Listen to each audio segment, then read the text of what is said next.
Alors, comme toute plante, pour bien se développer, elle a besoin d'azote parce que naturellement, les éléments nutritifs ne sont pas tous dans le sol.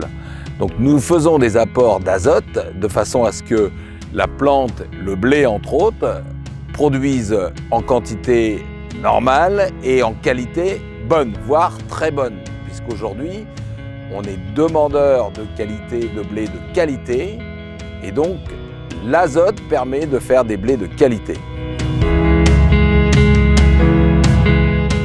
Deux points déjà, c'est très important parce que économiquement, tout ce qui est apport nutritif dont l'azote est devenu très cher, donc nous optimisons pour avoir un apport économique sur les exploitations.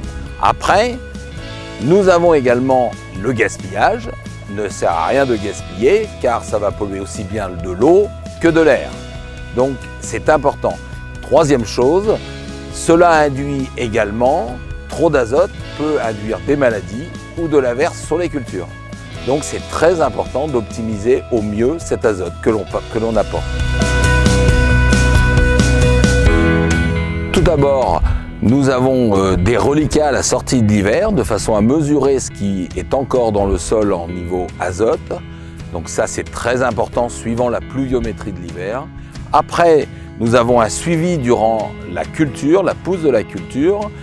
Ce suivi peut se faire soit par des pinces N-Tester qui mesurent la chlorophylle dans les plantes, soit par des satellites qui font des images de biomasse sur laquelle on peut mesurer la quantité qu'il y a besoin d'apporter au blé.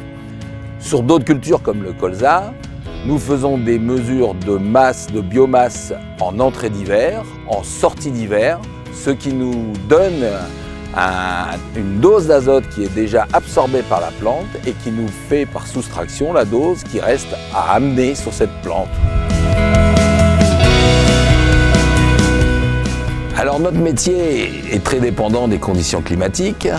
Donc pour éviter bien évidemment les pertes de cet azote que nous mettons, nous essayons de l'apporter avant une pluie de façon à ce que la pluie incorpore l'azote dans le sol.